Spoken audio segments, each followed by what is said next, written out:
honestly, guys notice it more when you're out winning games, right? If Cleveland starts off in a bad start, they're not doing well, and all of a sudden Shedeur or Dillon Gabriel are doing well in 7-on-7, they're throwing dimes, and practice drills, the number one defense can't stop them. People take notice of that, and the more that the players see it, they're gonna then the comments start happening over the lunch table. They start happening throughout the building, and that's when the pressure really will get severe. The Cleveland Browns were focused on resolving their quarterback situation until Jason KELCE made pointed comments that triggered a strong reaction from ownership. The response inside the organization was immediate and intense. What exactly did KELCE say that has the dog pound on edge and the front office under pressure? We've seen that miserable game by the Cleveland Browns. So they throw Joe Flacco in there, and I like Joe Flacco. He did good, but they gave him the resource of all the first-team guys. Then they throw Dillon Gabriel in there with first teams and second teams. So Dillon always is getting protected. The same thing again, they gave this scrub max protection on every play. Yeah, he completed some passes, but let's talk about his mistakes. He's still inconsistent with his throws, but he at least had max protection. The Cleveland Browns continue to be defined by inconsistency and avoidable setbacks. Even as fans hoped the organization had turned a corner, Jason KELCE, fresh off retirement, offered a direct critique that reignited doubts about the team's direction. His remarks implied the franchise's structure and decision-making remain unstable and recent progress may not hold. The takeaway for leadership is straightforward. Identify core issues, align on a coherent plan, and execute with discipline. For supporters, it's another sign that the problems run deeper than a single season. They throw Shedeur Sanders in there with the lowest cab drivers you couldn't even get on 5th Street. And I'm pissed off, bro, because the play calling was abysmal. Look, even if you don't like Shedeur, Shedeur didn't even get a chance to be trash.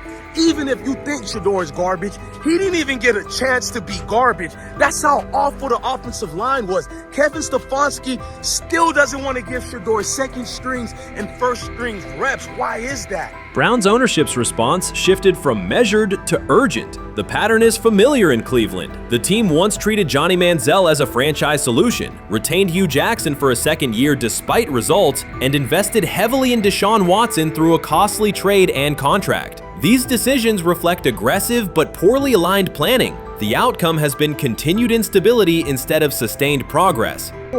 That this was the guy that they wanted to start. He's seasoned, he's experienced, he still has a big-time arm, even at his age, and they open with the Cincinnati Bengals. They wanted that experienced guy. He was always going to be the guy. They were not going to start Dillon Gabriel or Shedeur Sanders in week 1. Kenny Pickett had a hamstring injury. It makes it easy to go with Joe Flacco. And the question isn't and wasn't going to be who's the starter in Cleveland. The question is, who's going to be the backup in Cleveland? Who's going to be the number 2 quarterback when they open the season against these Bengals? Fans still show up season after season, expecting improvement and bracing for setbacks. The usual pattern has been early optimism followed by a gradual collapse. But last season was different. For a sustained stretch, the Browns looked organized and competitive, resembling a functioning team. Couple days, 3 days until roster cutdowns, how do you feel about that? Do you feel like you belong here on this team? Obviously, I think overall as a player, I feel like I put in the work. I feel like everything I do, I try to do it to my best, and that's all I ask for. So I feel like everybody feels like, they should be on the team, and if you ask anybody on the team, would they feel like they belong, in their own eyes. So I feel like I do, but I'm my own player, I think about myself in a high regard. The front office entered the offseason confident. Kevin Stefanski was being praised, and the Dog Pound believed the team had made real progress. Then Jason KELCE delivered a pointed assessment that cut through the optimism. Fresh into retirement, the former Eagles All-Pro and Super Bowl champion said Cleveland still looks like a team patching over issues rather than building a durable contender. KELCE's view was direct. The Browns' structure is fragile, and the roster is too dependent on perfect health at quarterback. He argued the team is one injury away from losing continuity and sliding backward. Because KELCE has operated inside a stable, championship-level organization, his comments carried weight with players, media, and fans. The reaction was immediate. People took his critique seriously, not as outside noise, but as an informed evaluation of how a successful team should be built. Ownership also felt the impact. Jimmy Haslam's response shifted to urgency, a sign that leadership recognizes the stakes.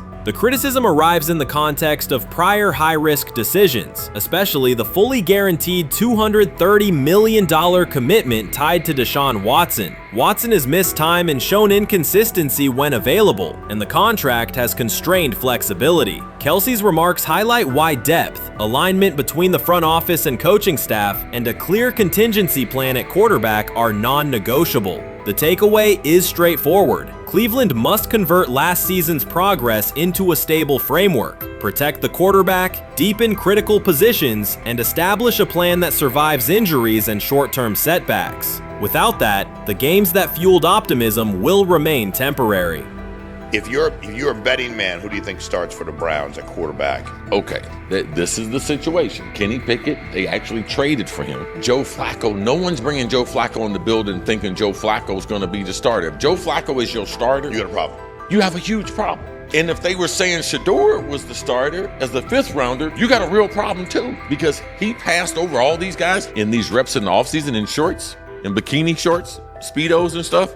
Like, no. That kind of stuff. So I'm not that surprised. When you put down a 3rd round pick on a quarterback, you do believe he has a certain skill set. Jason KELCE stated the obvious. Cleveland committed to a quarterback who hasn't played at an elite level in years, and Joe Flacco's playoff run didn't change the long-term outlook. Ownership appeared more upset that the criticism was public than by the substance of the critique. Many fans agreed. They've seen this pattern before. Rosters age, injuries are inevitable, and when a single contract dominates the cap, one setback at quarterback can undermine the entire season. KELCE's broader point was about structure. The Browns prioritized the high-cost, uncertain starter over depth and contingency. The late-season surge masked issues that remain: limited cap flexibility, thin depth at key positions, and an offense that lacks a credible plan B.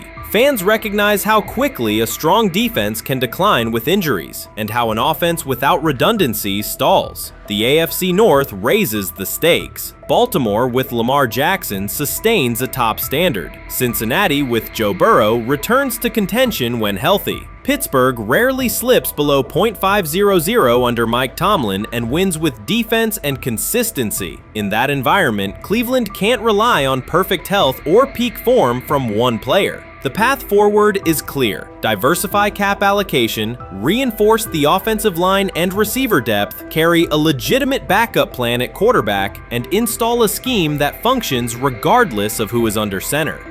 Given what we saw yesterday with Shedeur Sanders, somebody on the Cleveland Browns is 100% getting fired, probably by the end of this year.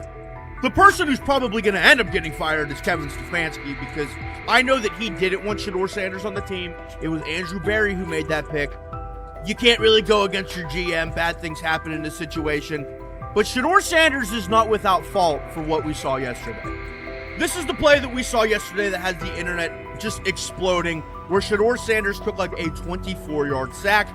Half of the internet is saying that this is all Kevin Stefanski's fault. Cleveland showed progress last season, but the underlying concerns remain. Jason KELCE highlighted them directly. The Browns' long-term plan is fragile, cap-constrained, and overly dependent on perfect health at quarterback. His comments focused attention on structural issues, roster depth, continuity in coaching, and a sustainable offensive approach, rather than a single hot streak. That criticism resonated because it reflected what many around the league already see. Ownership's reaction underscored the sensitivity. Jimmy Haslam has presided over frequent coaching and quarterback changes, and external scrutiny carries weight when it comes from a respected veteran with championship experience. KELCE's remarks reinforce that last year's Joe Flacco stretch was a short-term solution, not a foundation. The team still needs a durable plan that can withstand injuries and inconsistency. The practical takeaway is clear: stabilize the system, diversify cap usage, and build depth at key positions so the offense functions regardless of who is under center. The 2025 NFL Draft was expected to be Shedeur Sanders' moment. Many projected him as a top 10 talent and a headline quarterback in one of the most discussed college football storylines in years. Instead of walking across the stage on the first night, he waited through 3 days without a call. There was no celebration, only silence. When the phone finally rang at pick no. 144 in the 5th round, it was the Cleveland Browns. With that selection, the financial outlook changed dramatically. The Sanders family believes this was not a typical draft slide, but the result of coordinated action. They are pursuing a $100 million lawsuit alleging collusion across parts of the league.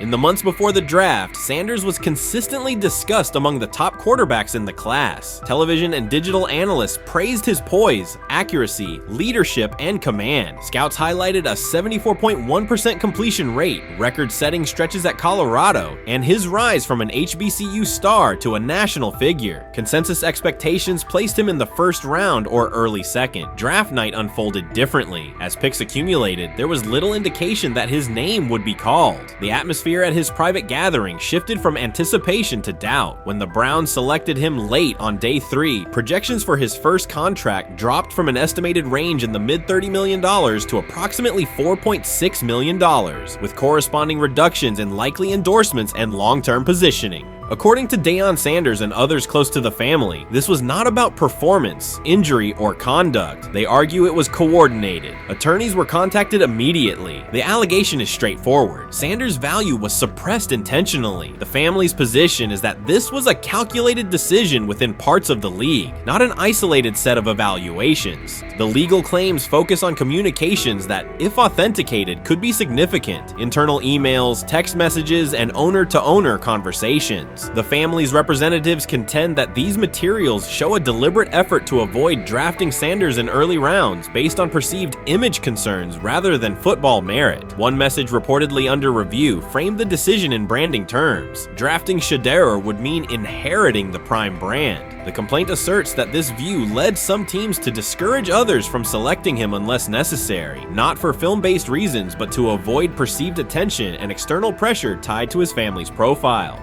A related thread involves speculation about team fit and willingness to play for certain franchises. Past public comments by Deion Sanders were interpreted by some as signals of an Eli Manning scenario. The family's view is that these were strategic statements, not ultimatums. They argue that rather than engage in discussion, teams chose a passive approach, no direct rebuttal, reduced contact, and a collective reluctance to invest a premium pick. If phone records and written communications corroborate coordination, these items could become central exhibits. Media tone shifted as the draft neared. Coverage that had emphasized production and leadership began highlighting intangibles, interviews, and perceived coachability. Anonymous sourcing appeared in multiple outlets, with claims that Sanders skipped combine drills out of arrogance, bristled at film critique, or told one club, "Maybe I'm not the guy for you," after a tense session. A widely cited line, "Nobody wants a celebrity backup quarterback," was voiced by Colin Cowherd and circulated as shorthand for risk. The Sanders legal position is that these narratives did not arise organically, but reflected a coordinated leak pattern that undermined his market value. The family's contention is that this was primarily about control and compliance rather than football ability. They point out that Sanders did not fail a drug test, was not suspended, and did not produce poor athletic testing. His college resume included elite stretches and significant program elevation at 2 stops. The legal claim asserts that the league's power structure resisted a high-profile player aligned with a high-profile parent coach and an independent media presence. The allegation is that teams sought to avoid the perceived complexity that would come with selecting him early. The financial impact is a core component of the damages claim. Had Sanders been selected late first or early second round, projected 4-year compensation would likely have fallen between $30 to $35 million, with immediate access to higher tier endorsement opportunities and the brand leverage that accompanies a franchise quarterback designation. As a 5th-round pick, the initial contract value is a fraction of that total, and associated off-field opportunities are typically narrower. The suit reportedly seeks not only lost salary, but also the broader economic value linked to draft position, sponsorships, licensing, and the visibility that accelerates an early career trajectory. The filing's scope, as described by sources close to the family, extends beyond the league office. It may involve media outlets, scouting firms, and specific executives if discovery shows coordination or materially false statements that affected value. The argument is that the draft slide harmed not only Shedeur, but also the broader Sanders brand, affecting perceptions of Deion Sanders as a recruiter, coach, and public figure. The family's view is that narrative construction around brand risk and celebrity backup produced a measurable economic and reputational loss. If a court authorizes discovery, the process would likely compel emails, internal draft notes, and message archives from teams and third-party intermediaries. Subpoenas could be served on media organizations for sourcing records related to anonymous quotes. That level of transparency would be unusual and could reveal how information flows during pre-draft periods. The legal theory moves beyond a single player's evaluation to the draft's integrity, whether owners or executives acted in concert to reduce a prospect's value for reasons unrelated to football performance. The league has not publicly addressed these specific allegations. Background comments from executives characterize the claims as overreach. The family's camp maintains they have documentation sufficient to proceed. The comparison points referenced by observers include Deflategate, Spygate, and the Colin Kaepernick grievance, not because the facts are the same, but because of the potential scope, policies, practices, and the balance of power between the league and individuals challenging its processes. Another dimension of the dispute involves how the NFL perceives Deion Sanders, Coach Prime, and the autonomy he promotes. He built a large media footprint around his programs at Jackson State and Colorado, elevated his players' profiles, and spoke openly about fit and leverage. The family contends that this visibility, combined with statements about preferred destinations, triggered resistance. The complaint frames the response as a preference for compliance and predictability over independent branding and public negotiation. The suit also addresses the pre-draft decisions that critics point to: skipping the Senior Bowl, declining full workouts at the NFL Scouting Combine, and candid interviews about team fits. The family characterizes these as strategic choices commonly made by top prospects, not evidence of entitlement. Their view is that similar decisions by other players did not produce the same narrative because those players fit more comfortably within league expectations. The risk calculus is clear. Bringing a suit of this magnitude invites professional consequences. The family acknowledges that some within the league may react negatively. Their position is that the principle at stake, transparent and fair valuation, warrants the risk. The message they intend to send is that manufactured narratives and coordinated devaluation should face scrutiny, particularly when they affect earnings, opportunity, and reputation. If the case advances, several outcomes are possible. The court could find insufficient evidence of coordination, limiting the scope to individual judgments protected as opinion. It could also find enough to proceed to broader discovery, which would have implications beyond one player, including potential changes to how teams document evaluations and how media handle anonymous sourcing close to the draft. Agents might push for reforms, including clearer guardrails around leaks and standardized prospect communication records. For now, Sanders is working within the Browns structure. He has avoided public escalation beyond confirming focus on preparation and development. The lawsuit is a separate track managed by counsel. This dual approach, professional routine on the field and legal action off it, reflects the family's strategy. They intend to contest the process they believe harmed him while meeting club expectations day to day. The core allegations remain consistent across their statements. A talented quarterback saw his draft value suppressed by coordinated behavior tied to branding concerns and public positioning rather than football merit. Media narratives amplified that shift, and the result was a substantial, quantifiable loss. The remedy sought includes compensation and a measure of accountability that could deter similar conduct. Whether the claims are ultimately proven will depend on documentation and testimony. If emails, texts, and call logs substantiate coordination, the impact could be significant, prompting policy review around pre-draft communications and media engagement. If not, the case may narrow to disputes over opinion, perception, and the gray areas of scouting. Either way, the filing signals a willingness to confront entrenched practices and to test in court how far the process extends beyond film and interviews. This situation has moved from speculation to litigation. It addresses control, image, and power in a system that influences careers and compensation. It also underscores how public narratives can shape market outcomes. Sanders' path now has two tracks: earning opportunities on the field in Cleveland and seeking redress off the field for what the family views as an avoidable and orchestrated loss. The questions at stake are larger than one draft slot. They touch on how the league values independence, how information is weaponized, and what recourse exists when a player believes the evaluation moved from football to optics. The answers will emerge through practice reps and, potentially, through discovery and a courtroom record. You can't fire the owner because he can't fire himself. Yeah, someone's head's going to roll, unfortunately, in this situation, and it's probably Stefanski and Barry. I saw on The Athletic. I don't think that's fair, by the way. Stefanski, that part. I agree. I was saying the other day on my podcast that Barry should be fired, and I said I wouldn't fire Stefanski, but a couple of people made the point of saying, well, if you fire the GM, you got to give him a chance to hire his own coach, which is fair. That's true. So I would fire Barry. I would hire a new GM.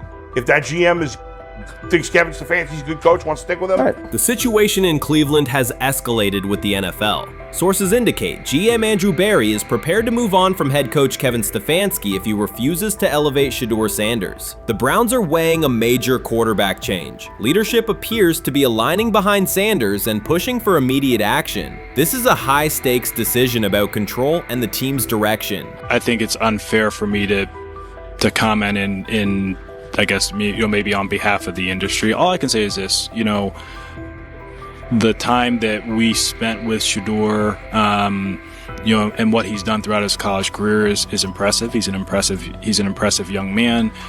He's a really good quarterback.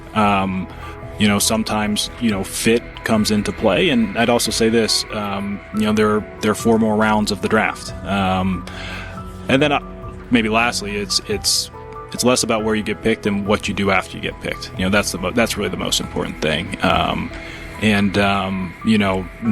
Getting to know him over the course of the spring, he has a ton of resolve. Andrew Barry appears to be at a breaking point. Pressure from fans and within the organization to play Shedeur Sanders is intensifying. Barry is pushing for a move towards Sanders, while head coach Kevin Stefanski remains cautious about altering the depth chart. The divide is clear. One side wants acceleration, the other a measured rollout. The organization is under heavy scrutiny, and the focus has shifted to when, not if, Sanders sees the field. Has the 4th highest odds of any head coach this season to be fired. He's clearly on the hot seat. It's been a discussion for really a couple years now, dating back to last season's 3-win season.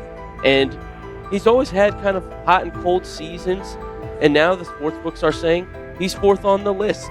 Number 1 is Mike McDaniel of the Miami Dolphins, Brian Daboll of the Giants at 2, Shane Steichen at 3, and there is Kevin Stefanski plus 650 to be fired. This has moved beyond tension to outright stubbornness. Rather than elevating Shedeur Sanders, the staff has chosen Dillon Gabriel. The current depth chart looks less like a forward plan and more like resistance to change. Fans have been clear about who they expect to see, yet the organization keeps delaying. Every week without a real evaluation of Sanders slows development and blurs accountability. Cleveland is choosing a conservative approach when a decisive decision is needed, sending a message of uncertainty to both the locker room and the city. Now being the 3rd string quarterback for the Cleveland Browns, was that so much was made out of unbelievable.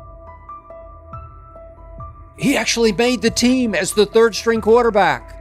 Like that was a big deal. Like that was somewhat of a surprise to a lot of people.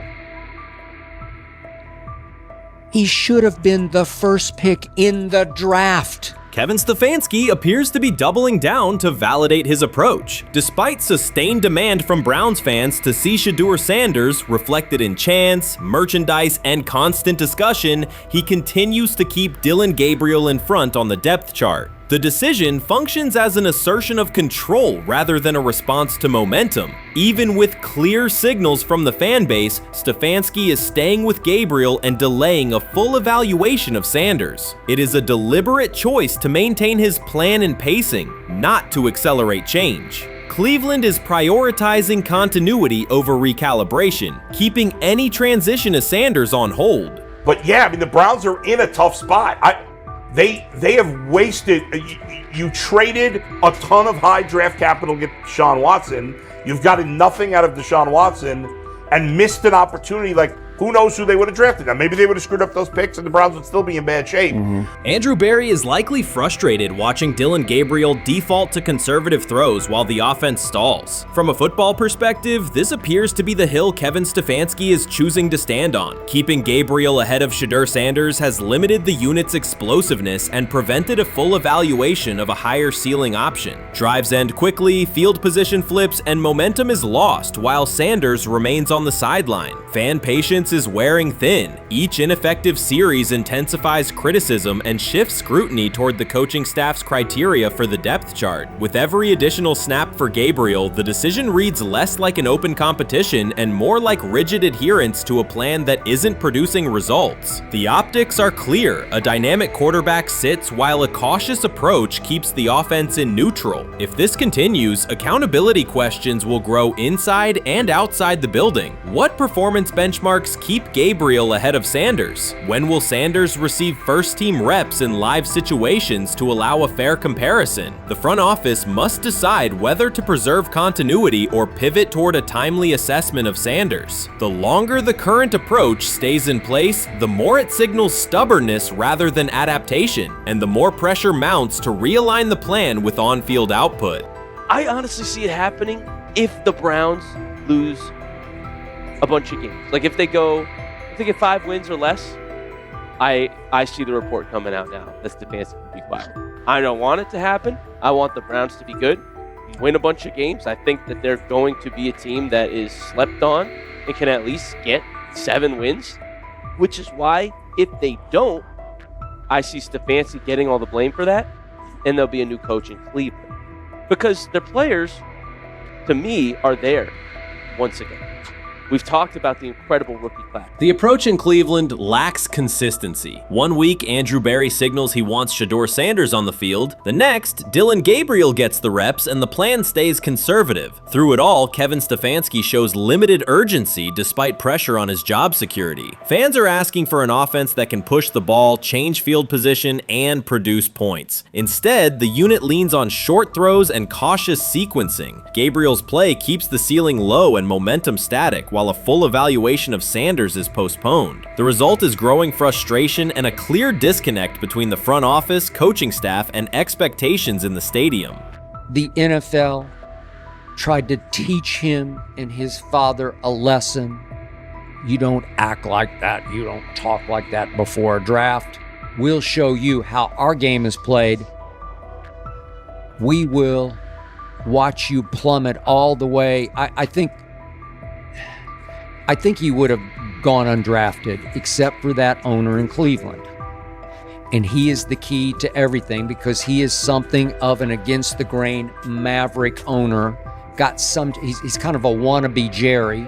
Fan speculation is growing. Some believe Kevin Stefanski lacks confidence in Shedeur Sanders. Others think he's prioritizing Dillon Gabriel for reasons unrelated to performance. A more extreme view claims Stefanski is manipulating outcomes to secure a buyout. Whatever the motive, the risk is clear. This approach is straining his relationship with GM Andrew Berry and alienating the fan base. Pressure is rising, Berry's patience is running out, and supporters have shifted from requests to demands. If the current plan continues, calls for a change in quarterback and accountability will intensify. You made an interesting point. So I tend to have the drip, drip, drip. This was my Johnny Manziel theory, is that everybody makes mistakes, especially when you're young.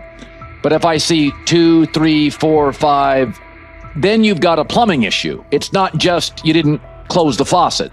So there's about 6 pieces of video in college where Shedeur was a little bit of a brat, whatever. Then there's the legendary cringy draft room. Didn't love that as a B prospect. Then there's back-to-back speeding tickets, both over 90, and a missed arraignment. The NFL is navigating unexpected headlines after a former Browns coach publicly defended Shedeur Sanders in response to reports of multiple speeding tickets. The coach's statement has sparked extensive online debate. Supporters welcome the show of loyalty, while critics question the motive. Sanders now finds himself at the center of an unforeseen controversy, and observers want to know why a Cleveland coach is standing so firmly in his corner. The story is developing rapidly and continues to draw intense attention. When it came out that he got a speeding ticket, I said it's not really that big a deal. I feel very differently about it now.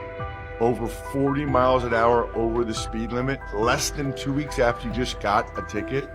I don't know if that's entitlement or immaturity. There's got to be some teams that are feeling very good right now that they didn't draft him. Observers are focusing on Shedeur Sanders' recent speeding ticket, treating the violation as a measure of his character and sidelining his athletic, academic, and philanthropic accomplishments. The incident, driving 15 miles per hour over the limit in a borrowed Lamborghini, has drawn sharp criticism. In response, a former Cleveland Browns coach has taken the opportunity to comment, even though the franchise is widely viewed as unstable due to its frequent coaching changes and limited on-field success. By defending Sanders, he presents himself as an authority on discipline and leadership. The statement, coming from an organization seldom praised for stability, has nonetheless attracted considerable attention across the league.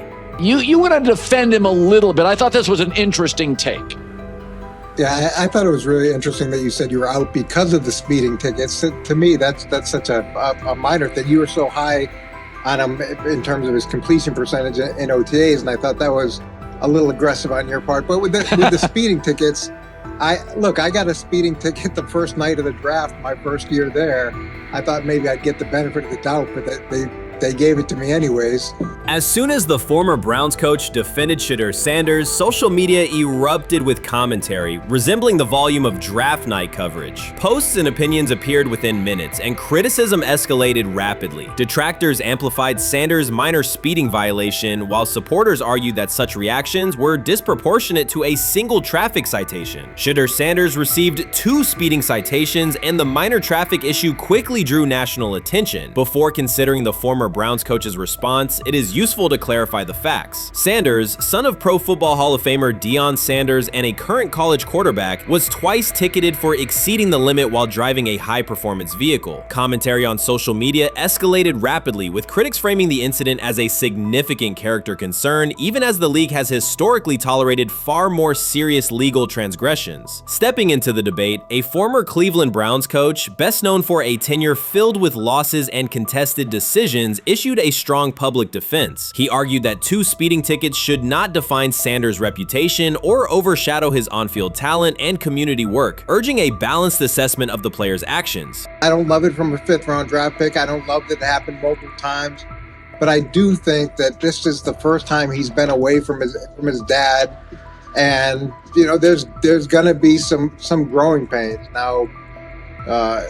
Would I sell my stock on it like you are? Not because of a couple speeding tickets, especially in light of the problems that Brown's quarterback room has had to deal with legally in the last few years. I mean, this is nothing. The debate quickly shifted from 2 speeding citations to broader claims about integrity, growth, and leadership. The former Browns coach framed the infractions as moments for personal development and urged observers to view them in context. Critics responded forcefully. Some called for disciplinary action, others questioned Deion Sanders' parenting, and a few sought to discredit the coach himself, despite his professional record already being widely analyzed across the league. The reaction underscores an apparent inconsistency in public standards. Fans often overlook on-field confrontations, heated sideline arguments, and other significant controversies, yet they treated Sanders' routine traffic offenses, speeding without evidence of reckless endangerment, as indicators of serious character flaws. If such minor violations were adopted as the primary measure of morality in professional football, many players would face similar criticism. Sports media amplified the story almost immediately. Television panels dissected Shedeur Sanders' decision-making, treating 2 speeding tickets as indicators of deeper character concerns. Networks aired detailed segments under banners such as red flags and road rage, repeatedly questioning whether the citations might affect his draft evaluation. Although Sanders is already regarded as a first-round prospect, analysts emphasize that NFL teams value discipline and legal awareness when forming final assessments. Many commentators overlook the fact that other high-profile players have faced more serious offenses without similar similar scrutiny? Throughout the coverage, the former Browns coach defended Sanders, portraying him as a talented quarterback subjected to disproportionate criticism in a culture that expects near-perfect conduct. His argument was thorough and methodical, asserting that the traffic violation should not overshadow Sanders' skills, work ethic, or future potential. Commentators point out that the coach's intervention was not entirely selfless. He recognized the publicity potential. One day he was an overlooked figure from a struggling Browns era, the next he was a trending name across sports media. The discussion quickly expanded beyond Sanders' speeding citations to questions of image management and narrative control. Critics demanded disciplinary measures, public apologies, team sanctions, and formal statements, yet their objections seemed directed less at the traffic infractions themselves and more at Sanders' high profile, confidence, and resistance to traditional expectations. In practical terms, Sanders' brand remains intact. The coach secures renewed relevance, and the episode supplies another headline in the ongoing story of modern football. The next time Sanders is seen in a high-performance car, the debate will likely reignite, focused not on speed limits, but on the broader culture of the league. Meanwhile, new voices continue to join the conversation. Broadcaster Colin Cowherd has already weighed in, offering his own reassessment of the incident and its broader implications. Breaking news, Shedeur Sanders last night was pulled over going 100 miles per hour. All right, he clocked 101, 41 miles an hour over the speed limit in Cleveland. He will have the opportunity to fight the ticket in court. Now, I'm not exactly sure where he was pulled over, whether or not that it was in Ohio or whether or not that it was in his home state. But typically when you're going 40 over, that's flirting with the line of reckless driving. Folks, I gotta tell you, I don't understand what it is with these young men driving at absurd speed. Colin Cowherd's view of Shedeur Sanders shifted abruptly. Days after praising the quarterback's poise and skill, he appeared on air to declare that Sanders is overhyped, unfocused, and distracted by celebrity. The reversal was immediate, without any gradual reconsideration. Cowherd now frames Sanders' 2 speeding tickets as evidence of poor judgment, even though he has defended other quarterbacks facing far more serious off-field issues. The sudden, wholesale withdrawal of support leaves viewers questioning the consistency of Cowherd's criteria and illustrates how quickly media narratives can change when minor incidents receive outsized attention. This is okay. nothing. Okay. How much of this is? I mean, Jimmy Haslam has his hands all over Manziel, has his hands all over Deshaun Watson. Admitted it, man enough to admit it. I saw the reaction in the draft room when they took Shedeur Sanders. Pretty obvious it wasn't the coach and the GM's pick. How much is this? This team has 8 last place finishes in 13 years owning it. How much of this is we don't have a very good owner here like Washington, D.C. and the Commanders? Yeah, I didn't love the owner stepping in and saying, you got to take this guy in the 5th round. And I doubt they'll ever admit to it. While Colin Cowherd urged teams to move on from Shedeur Sanders, former Browns coach Eric Mangini offered a more measured response. Mangini, whose tenure in Cleveland was marked by mixed results, used his platform to provide context rather than condemnation. Instead of sensationalizing the speeding violations, he encouraged viewers to consider Sanders' circumstances. A 21-year-old quarterback whose life is scrutinized both on and off the field. Mangini acknowledged that the tickets were mistakes, but emphasized that they do not by themselves define Sanders' character or future. He noted the extraordinary attention athletes receive today, combining the responsibilities of quarterback, public figure, and social media presence. Under such pressure, missteps are magnified, and criticism multiplies quickly. Mangini concluded that any evaluation of Sanders should weigh the totality of his behavior, performance, and growth, rather than isolate 2 traffic citations as decisive evidence of poor judgment. He lied to us all when he said that this was going to be an open competition, a 4-man open competition when it comes to the QB situation up there in Cleveland, in which, from the looks of it, all we've seen it be was a 3-man race. The only people that has been getting reps in with the first team or with the veterans are Joe Flacco, Kenny Pickett, and Dylan Gabriel. We've never seen my boy Shedeur Sanders get a chance to get in, even with him doing the things that he has been doing up there. He has yet to get in with the... Shedeur Sanders was caught off guard by Coach Kevin Stefanski's recent remarks, which have sparked talk of bringing in another starting quarterback. Commentators are debating whether Stefanski's comments reflect eroding confidence in Sanders or a brief lapse in judgment, but the rookie now faces intensified scrutiny over his role. The Browns, we got an analyst that says that Shedeur Sanders should have some kind of a ban? Banishment of some kind? Come again? Say what? For what? And we've got, this would be more troubling. If I'm a Browns fan, and this is where we're going to start, potential dissension in the ranks of the front office and the coach. And over what? Quarterback. When a program's headline quarterback suddenly becomes the subject of sideline murmurs and quiet searches for replacements, the situation is unmistakable. It's a breach of trust. Shedeur Sanders, the passer who put Colorado back in national conversations with his production and profile, has just received a clear message that his job security is in question. Coach Kevin, the assistant previously considered to be in Sanders' corner, made remarks that ignited speculation about changing quarterbacks. Fans, analysts, and even Deion Sanders are now reassessing the team's unity and its true plan for the position. The comment was no accident. It was a deliberate signal that the staff may soon elevate a backup. For perspective, Shedeur Sanders did not step into ideal conditions last season. He was sacked so often that Colorado could have dedicated a locker to every opposing edge rusher who reached him. Could I possibly go to bat for Kevin Stefanski as a great head coach? No, I couldn't. Could you go to bat against him, saying he's a horrible head coach? No, I can't. I think that's why we fall in the middle. I think that's why in a lot of these discussions, and that's why a lot of the rankings, you see him right now in that 15 to 20 range, somewhere in that middle pack of NFL head coaches. I've said earlier, Kevin Stefanski has already been given more head coaches than any coach I've ever seen in Cleveland.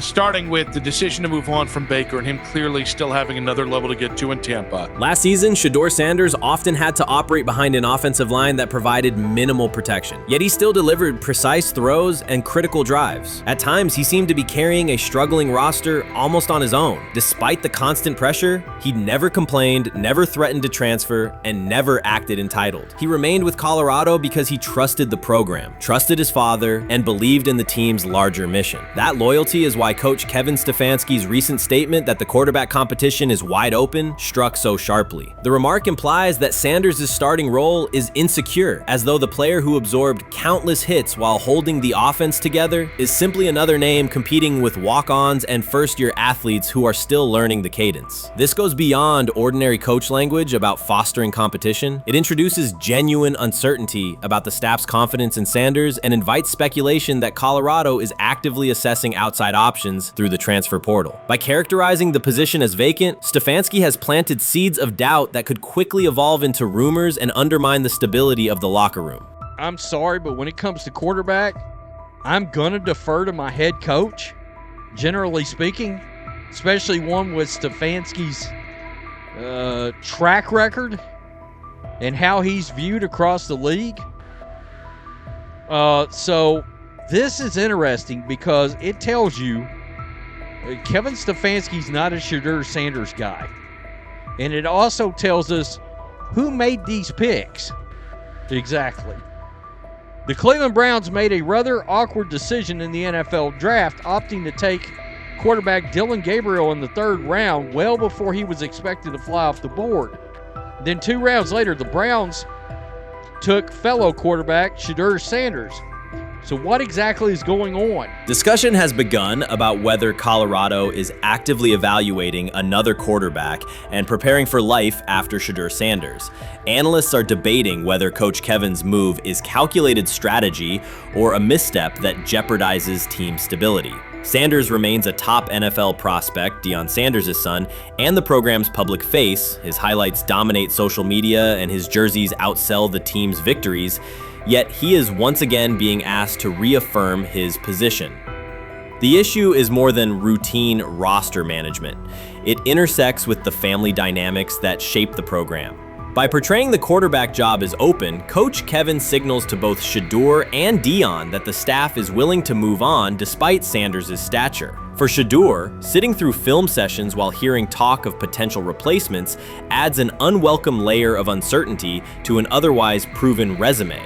The decision may reflect a desire for a quarterback with a different profile, perhaps someone more mobile and system-oriented, rather than a dismissal of Sanders' accomplishments. Rich Eisen addressed the armchair analysts and online critics head-on. Shedeur Sanders just received his opportunity, and the backlash arrived immediately. Eisen responded with a clear, point-by-point case explaining why the criticism misses the mark. If you thought Shedeur's rise was rapid, Eisen's analysis puts it in proper context. Here's what he laid out on air. Already speaking in Cleveland high schools. Weekend after, flying out immediately to get to work. But his character's terrible, right?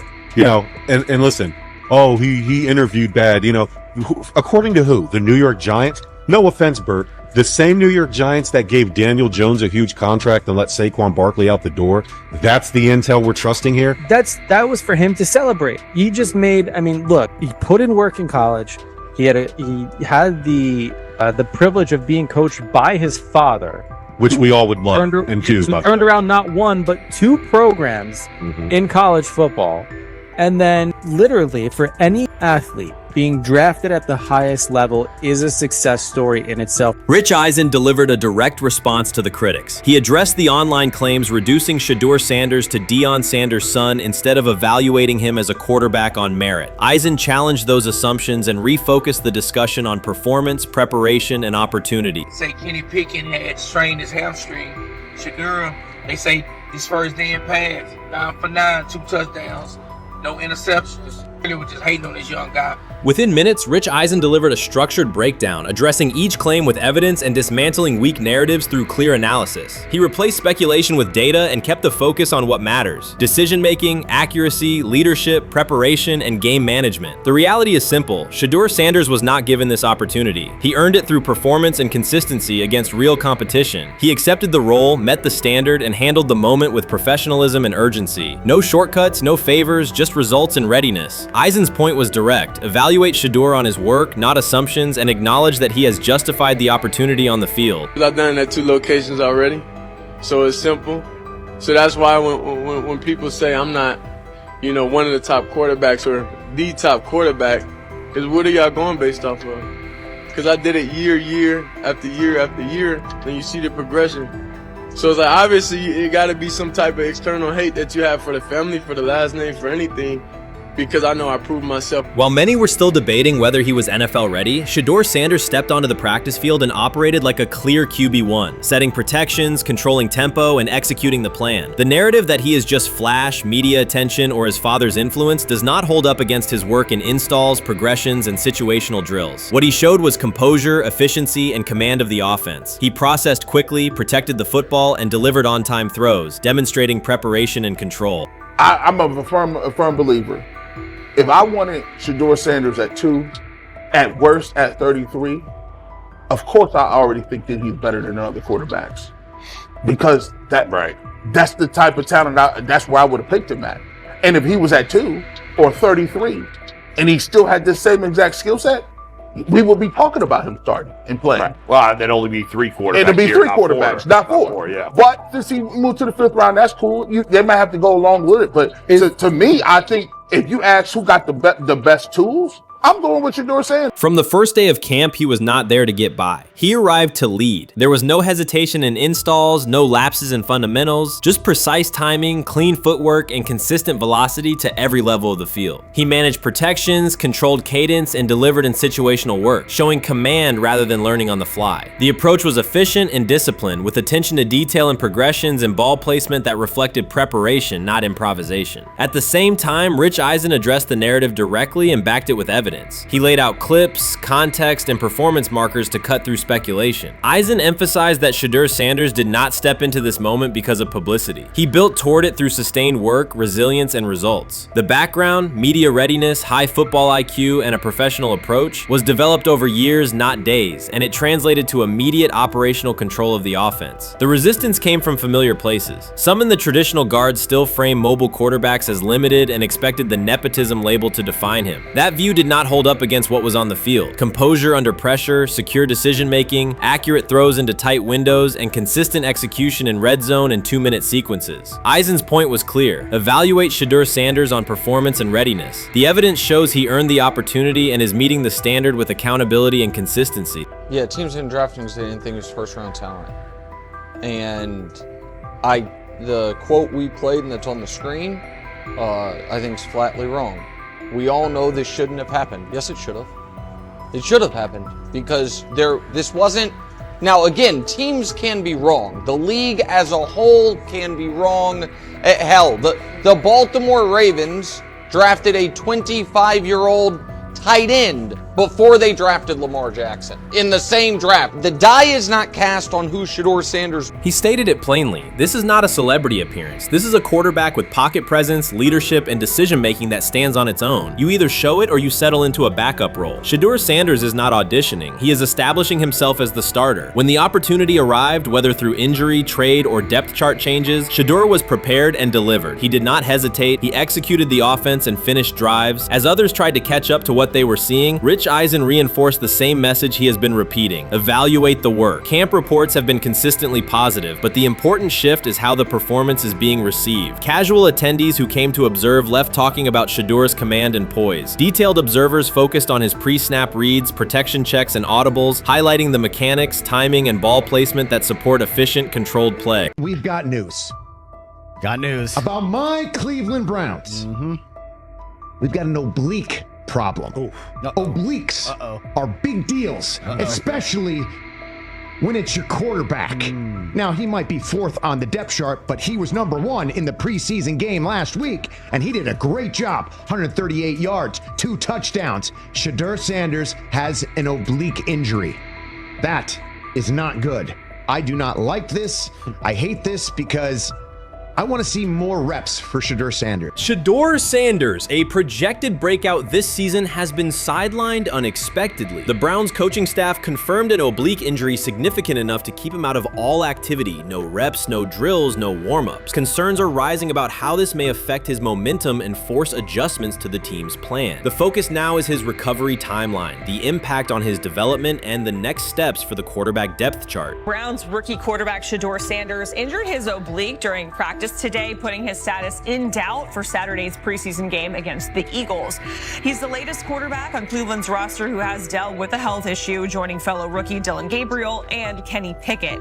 Sanders, who is trying to fight his way up the Browns' depth chart, started the preseason opener last week and threw to practice. So how concerning is this for Shedeur as he is trying to, again, make his way up the depth chart, be QB2, potentially QB1 in the future? Dillon Gabriel taking Shedeur Sanders' QB1 spot after Sanders suffers an oblique injury is more than a roster change. It signals the staff is choosing urgency over efficiency. You do not replace a quarterback operating near a 70% completion rate with one coming off a 32% outing unless the decision is driven by desperation or poor evaluation. That is not strategy, it is avoidable loss of production. The impact on accuracy, timing, and drive sustainability is clear, and the difference is apparent to anyone watching. Well, here's what we know. I mean, after practice, Kevin Stefanski, the head coach of the Cleveland Browns, was not available to the media, but I did talk to him on the field as the players were coming off, and he told me that Shedeur Sanders complained of oblique soreness during the warm-ups this morning. Shedeur Sanders' absence isn't just a gap in the lineup, it's a setback for the entire offense. He thrives under pressure and makes throws others won't attempt. When he's healthy, every pass has intent, every drive has rhythm, and opposing defenses know they're in for a long day. Replace him with Dillon Gabriel and the defense senses an opening. Corners press tighter, safeties cheat down, and linebackers blitz more aggressively because they don't expect the same timing, velocity, or accuracy. Yes. I mean, yeah, I'm a fan. I'm not even going to try to hide it. Rich, you guys are fans. Like, you guys talk about the Cleveland Browns quite a bit. Yeah, it's almost annoying to me. It aggravates people. Like, people don't like the fact that Rich talks a lot about They must love I'm here. But it's like, you have a friend, and that friend's child is following in the family's footsteps. You want them to do well. I don't know why people have such an issue. I know Rich is supposed to be impartial, but it's kind of hard when you have that type of tie to it. But yeah, I'm rooting for Shedeur, man. And Dillon Gabriel's 32% completion rate isn't just poor, it's untenable at this level. A number that low needs no context. It means 2 misses for every completion. Weather, opponent, and play calls are secondary when efficiency is that limited. That output does not sustain drives or keep the full playbook viable, yet he is starting while Shedeur Sanders is sidelined. The contrast is clear. Sanders brings accuracy, timing, and command. Gabriel's recent performance reflects inconsistency and missed opportunities. Choosing Gabriel under these circumstances reduces offensive reliability and invites defensive pressure. It is a decision that sacrifices efficiency and field position. So it'll be interesting to see what happens with Dillon Gabriel, but to the Shedeur Sanders point, it is unfortunate because I thought he was gaining some momentum. I know the practice that they had before they left for Philly, Daniel Oyefusi reported that he actually took the most reps of all of the quarterbacks. And that was the first time that had happened. It was the first time that he had went ahead of Dillon Gabriel.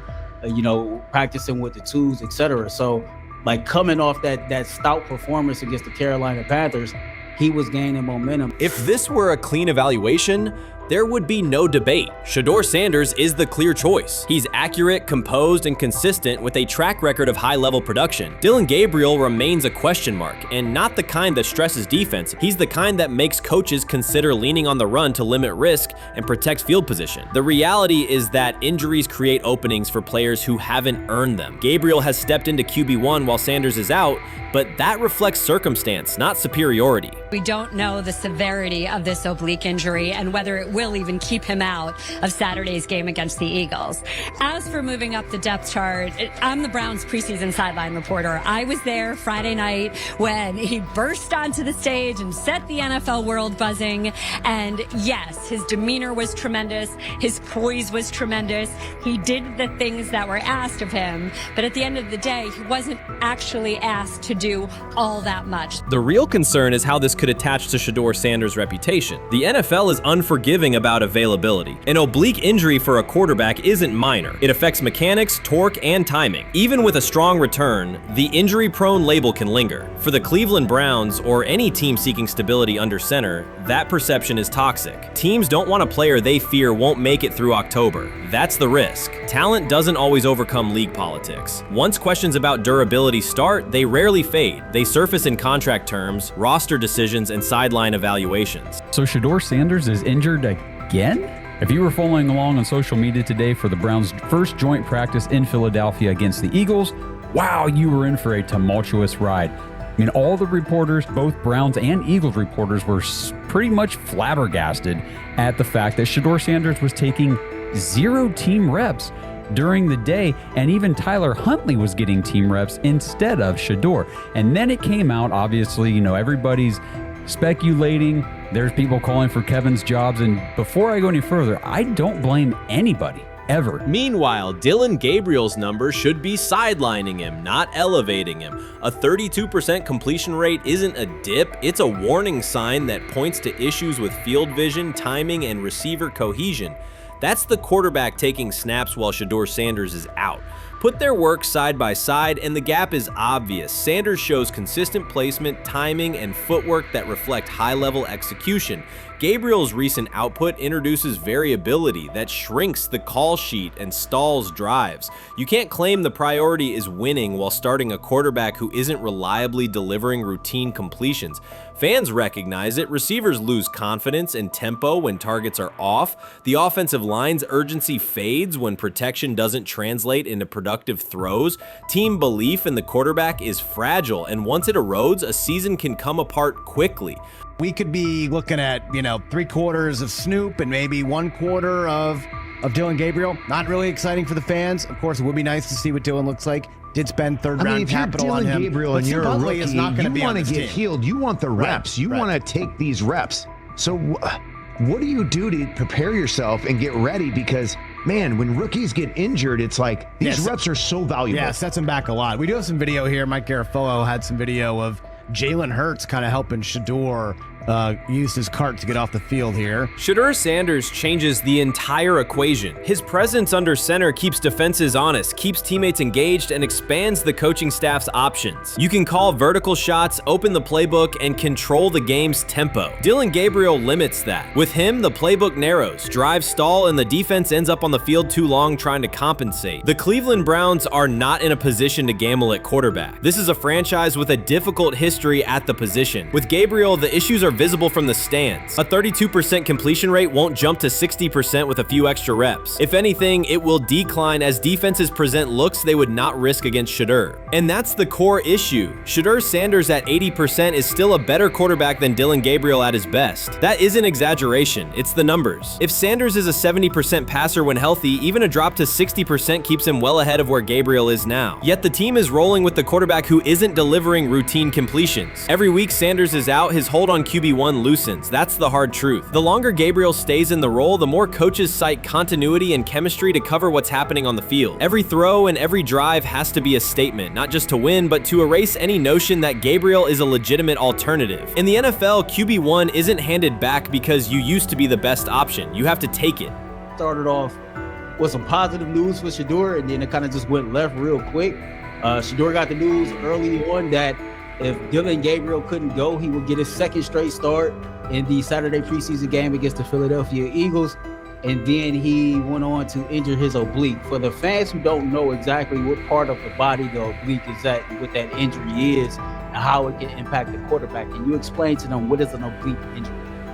It's like up in this area, right? Well, you can't see me, but like right up in here, when you go to throw, like obviously that's all that. So the truth is straightforward. The Cleveland Browns, or any team in this situation, aren't going anywhere meaningful with Dillon Gabriel under center. You can frame it as progress and point to selective highlights, but reality will level it out, and by then the season is already slipping. Shedeur Sanders is the difference between a team with a path forward and the team playing out the schedule. He reads coverages, delivers on-time throws, and forces defenses to respect every level of the field. Gabriel turns the offense into guesswork. The NFL is built on results, and the results are clear. Gabriel's 32% completion rate functions as a warning sign. It doesn't need context, a clinic, or a film session to explain. It signals inefficiency that stalls drives and compresses the playbook. Yet he has been handed the role Shedeur established through precision, composure, and production. That decision undercuts the stated goal of winning. With Sanders, the offense retains structure, rhythm, and threat. With Gabriel, it narrows and exposes the defense to longer stretches on the field. I'm about to unleash about Shedeur Sanders. I just watched what happened to Shedeur Sanders in the Cleveland Browns' third and final preseason game. And I'm outraged, I'm sickened, and I'm saddened.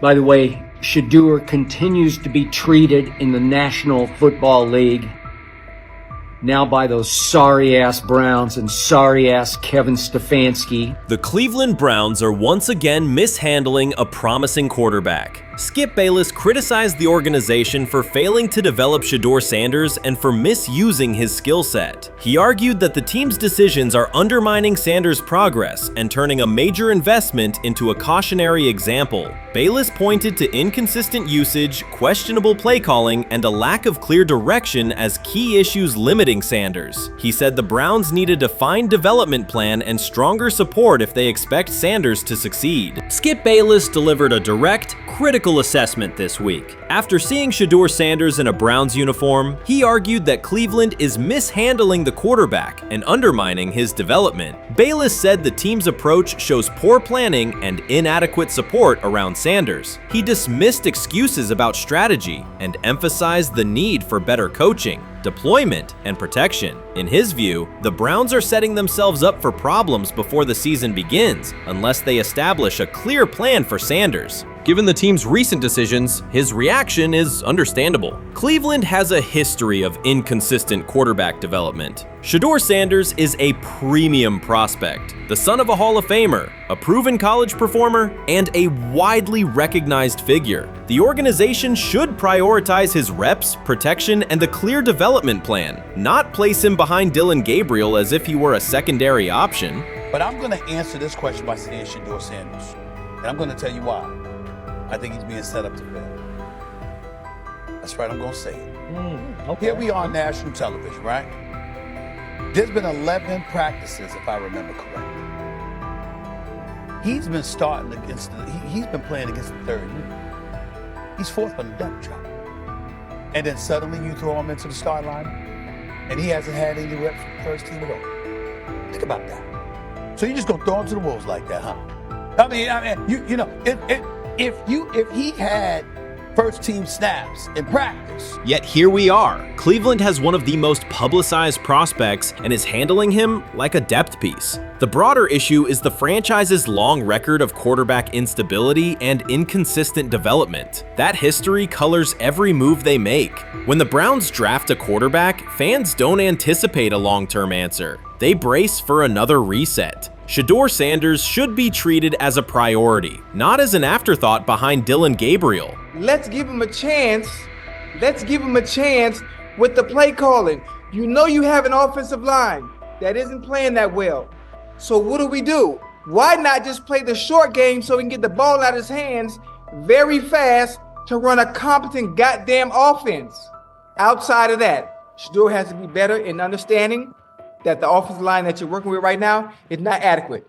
Why not allow the players that are competing for a job in this instance, Shedeur Sanders, to finish off the 2-minute drill. When Browns fans see another quarterback selected, they brace for another setback. The franchise's recent history, from Johnny Manziel's failed stint to the rocky handling of Baker Mayfield, reflects inconsistent development and short-term decision-making. Against that backdrop, Skip Bayless's reaction to Shedeur Sanders on Cleveland's roster was blunt. He argued the team is already mishandling a premium prospect by treating him as a secondary option instead of a centerpiece for the future. Bayless's position is straightforward. Sanders is not just a name, he brings proven college production, leadership traits, and significant visibility that can strengthen both the offense and the organization's broader profile. Burying him on the depth chart behind Dillon Gabriel signals a lack of a clear development plan and wastes early momentum. Instead, Bayless contends, Cleveland should establish a defined pathway. First-team practice reps, protection and personnel tailored to his strengths, deliberate play calling that accelerates processing, and measured in-game opportunities that build confidence and execution. In his view, the Browns need alignment from the front office to the coaching staff to prioritize Sanders' growth. Continuing to treat him like a depth piece risks repeating the same cycle that has undermined previous quarterbacks. Committing to a coherent plan gives Sanders and the franchise a realistic chance to convert potential into sustained performance.